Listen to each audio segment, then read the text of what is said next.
తెలంగాణ అంటే ఒక తెలంగాణ తెచ్చుకోవడమే సంబరం కాదు. తెలంగాణతో పాటు ఇన్నేళ్లు జరిగిన నష్టాన్ని పూరించడం కూడా మరి మీ కర్తవ్యం అని చెప్పి ఆ రోజు కేసీఆర్ గారు, ఆ రోజు ఎంపీలుగా ఉన్న వినోద్ కుమార్ గారు కానీ బీఆర్ఎస్ పార్టీ నాయకులు మరి ఒప్పించి ఈ చట్టంలో రూపొందించడం జరిగింది. కానీ గడిచిన 11 ఏళ్లుగా వారన్నట్టు ట్రైబల్ యూనివర్సిటీ మొన్న తూతూ మంత్రంగా ట్రైబల్ యూనివర్సిటీకి ఎన్నికల ముందు కిషన్ రెడ్డి గారు శంకుస్థాపన చేయడం జరిగింది.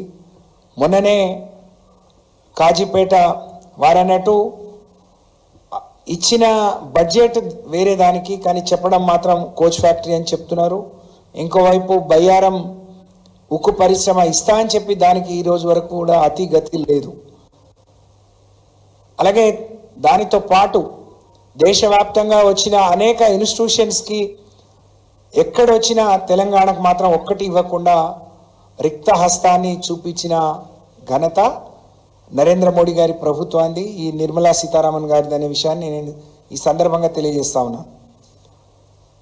2014లో మరి మిగులు బడ్జెట్గా ఉన్న రాష్ట్రం ఇవాళ లోటు బడ్జెట్గా ఉంది అని చెప్పి నిర్మలా సీతారామన్ గారు చెప్పే ముందు దేశవ్యాప్తంగా ఈరోజు నరేంద్ర మోడీ గారు వచ్చిన తర్వాత ఉన్న అప్పులన్నీ వాటిని తీసుకొచ్చి దేశవ్యాప్తంగా ఏ పేదవాడికన్నా నేరుగా మీరు మేలు చేసిందా?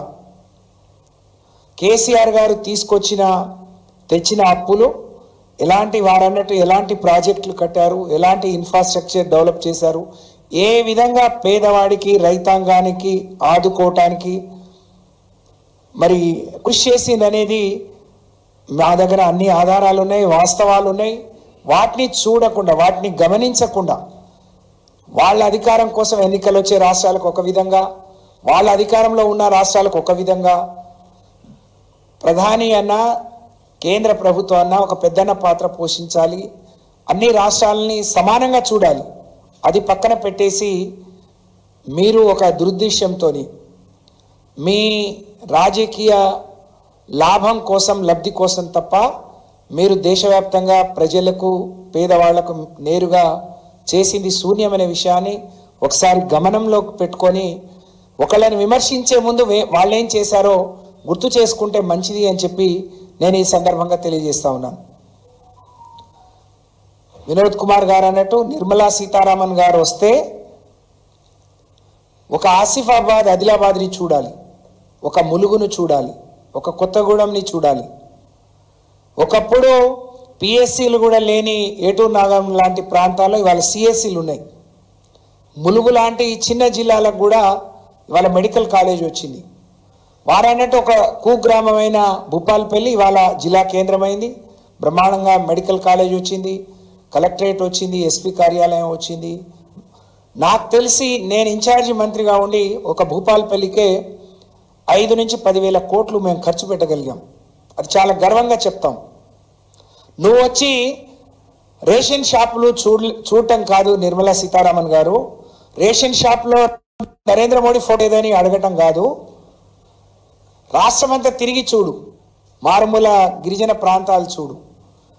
ఇవాళ గిరిజనులకు నేను ఒక మహబూబాద్ ఉదాహరణ చేస్తే, నేను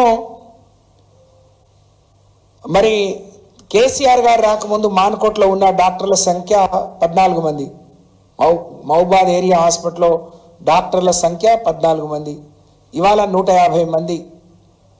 ఇవాళ పేదవాడికి ఏటూరు నాగారంలో, మానుకోట్లో, ఆసిఫాబాద్లో, మంచిర్యాలలో, కొత్తగూడెంలో 170 రకాల పరీక్షలు ప్రభుత్వ ఉచితంగా చేస్తూ ఉంది. ఇవన్నీ ఏ విధంగా సమకూరినాయి?